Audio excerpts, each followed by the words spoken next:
Dean stepped between the fake mob boss and the woman in the red dress, hand raised, cameras rolling hot. The man playing the heavy grabbed her wrist like it was a dance move. People behind the lights chuckled. On the monitors, it looked smooth. Inside Dean's chest, it felt wrong. Victor Lang leaned by the screen, tie loose, smile tight. "That's our Dean," he called. Cool, a little lit, still in charge. Crew members shifted, watching the clock. They were burning daylight, and nobody wanted trouble with the star or the man who ran the picture. Yet Dean's fingers tightened around the glass that only held tea. In his bones, it held whiskey. He could smell a Vegas room, hear chips, and see a real hand clamp down on his wife's arm. Back then, he'd tried to joke. Now, older, he saw fear. At the tape line, a guard named Sam Kincaid stared like he knew that fear. Dean lowered the glass. "Cut," he said. "Where are you watching from?" Silence ran across the stage after Dean's word, like someone shut off a radio. The actress eased her arm away from the fake mobster and rubbed the spot he'd gripped. Victor slapped his hands together and forced a laugh. "All right, reset, folks. Dean wants one more for safety." The director opened his mouth, saw Victor's eyes, and nodded. People moved back to their marks. Only Dean stayed where he was, still staring past the bright circle of light toward the yellow tape. Near the tape, Sam Kincaid shifted his weight, then did the thing every rule on that lot said he wasn't allowed to do. He stepped over the line and onto the painted floor. "It's wrong," he said, voice rough but steady. "That's not how a man like that grabs a woman. That's not how a drunk husband stands up or fails to." The nearest camera operator blinked. One of the grips muttered under his breath. No one crossed that tape unless their name was on the call sheet. One of the assistant directors snapped first. "Security, get him out of here!" Another guard jogged toward Sam, hand reaching for his sleeve, half apologizing. Victor pointed like he was swatting a fly. "He's done. I don't care who he is." Sam didn't back up. He just kept his eyes on Dean, like the two of them were alone in the room. All around them, crew paused to watch the break in the walls of their make-believe world. Dean raised his palm before anyone laid a hand on Sam. "Hold it," he said. "Let's hear what he means." The guard stopped. Victor frowned, surprised that the king of cool was siding with a man in a cheap gray suit. "You seen a room go from noise to church quiet in a breath?" No one moved at first. Crew members held cables in midair. The actress froze with her hand still on her dress, and the fake mobster stared at Sam like he'd wandered in from the wrong movie. Victor broke it with a sharp clap. "All right, you had your say, Prowl. Now you're done. Back behind the tape." He gave the guard who'd come to grab Sam a hard nod. That man reached again for Sam's arm. Sam lifted his chin. "You want me gone? I go. But at least know I'm not talking out of turn." He glanced once at Dean, then addressed the room. "Name's Sam Kincaid. I wore a badge 20 years. Sheriff out in Pima County. Before that, I worked doors in Vegas, watching fellas like that," he tipped his head at the pretend mob boss, "do more than tug a girl's wrist." The guard hesitated. The word sheriff hung there. It didn't match the cheap suit. Victor tried to laugh it off. "Great, we got ourselves a lawman. That's history, old-timer. Right now, you're security on my set." Sam nodded once. "Yeah, because a bottle took the rest." His voice went quieter.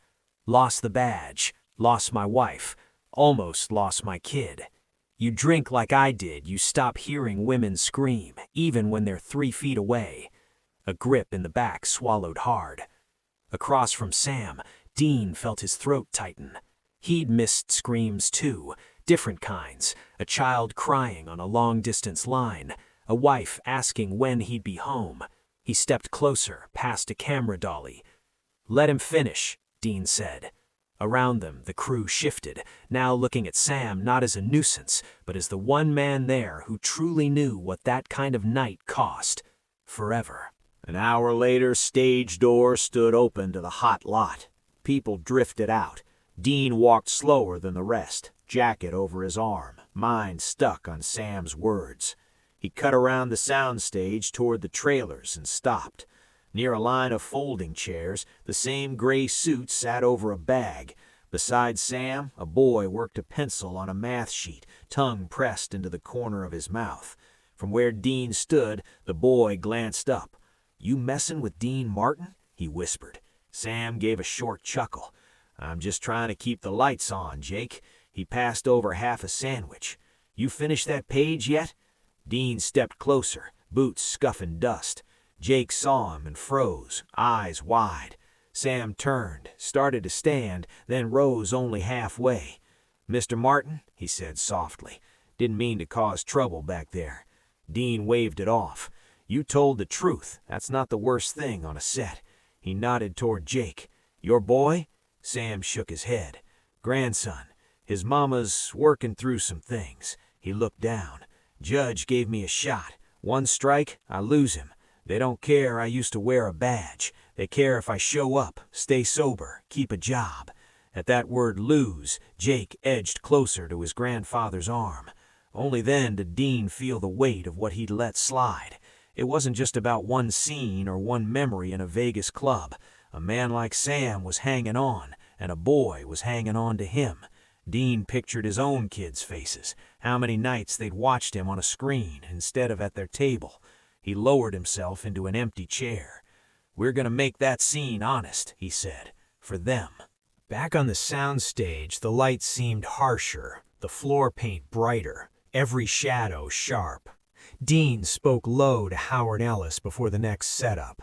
He asked if Sam could block it out for the actors, show them what a drunk man and a bully looked like. Howard glanced at Victor, then at Dean's face, and gave a small nod. Victor rolled his eyes but didn't fight. Cameras powered down, people pulled in closer, curious.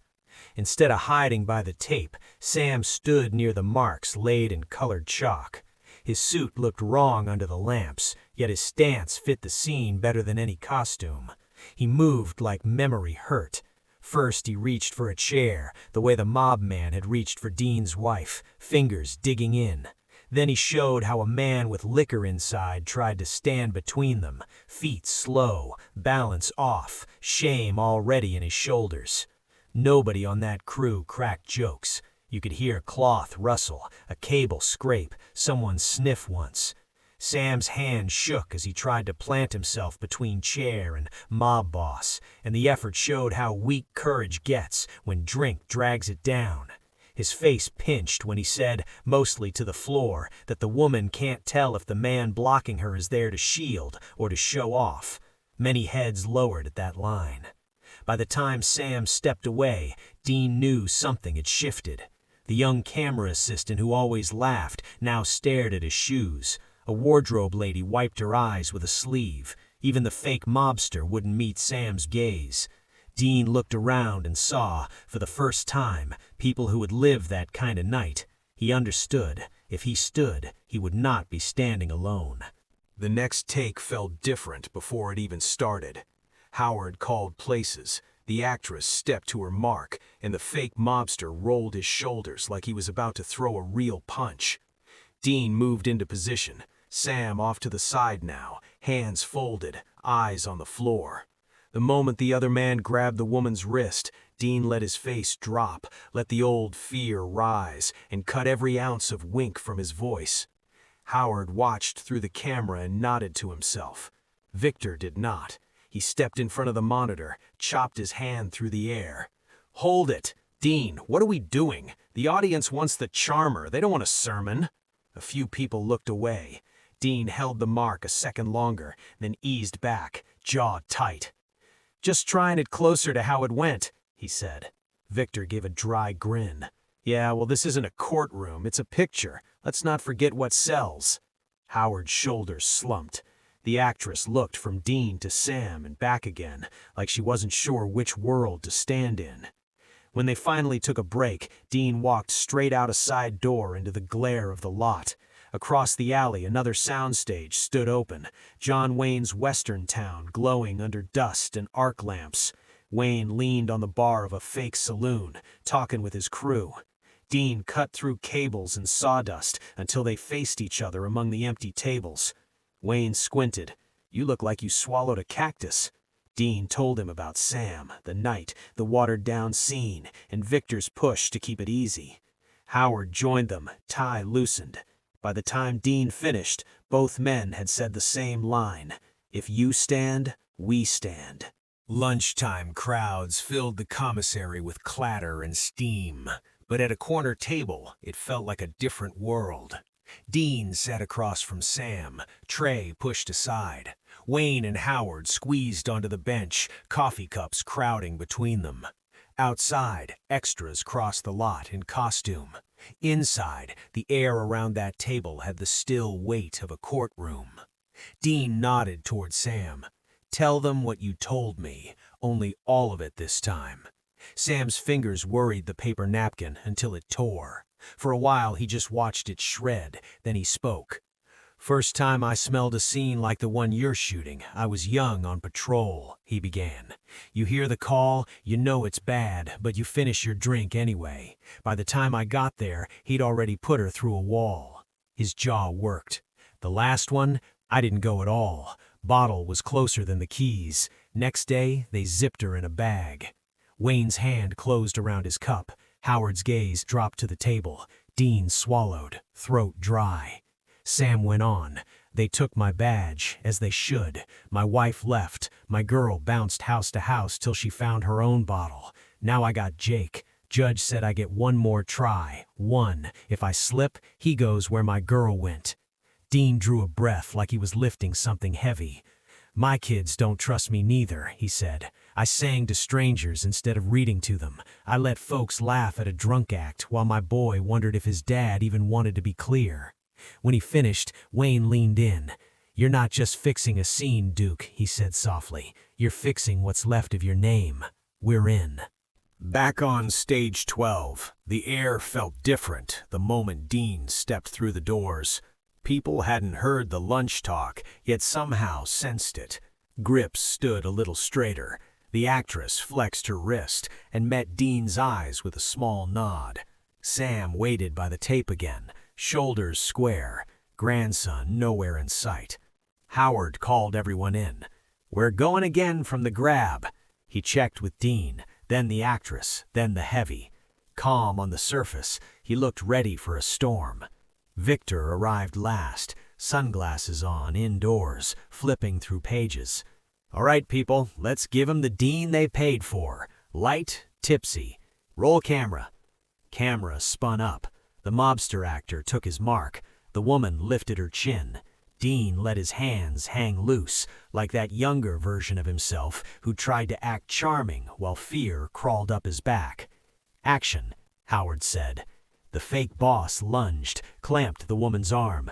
Dean stepped in, but instead of the playful smirk Victor loved, he let fury and shame rise in his face. His voice came out flat and hard.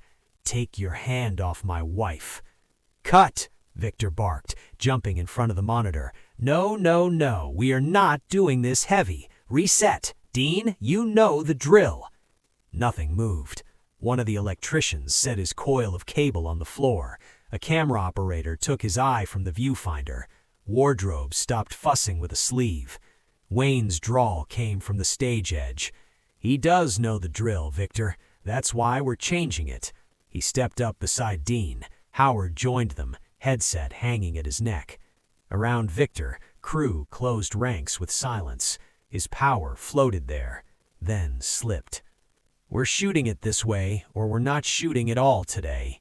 For a long beat, no one answered Dean.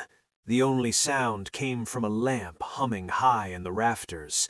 Victor opened his mouth, ready to talk about contracts and schedules, but Wayne reached up, tipped his hat back, and spoke first.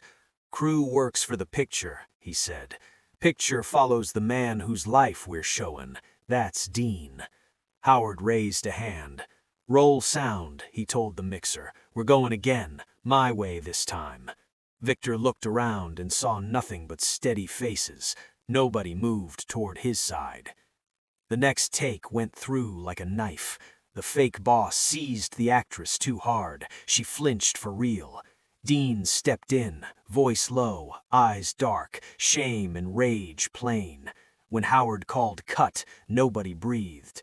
The actress slipped free and walked straight to Sam, who still stood by the tape. She hugged him without a word. Only then did the room release its air. 20 minutes later, the set stood half-stripped, cables coiled, cameras at rest.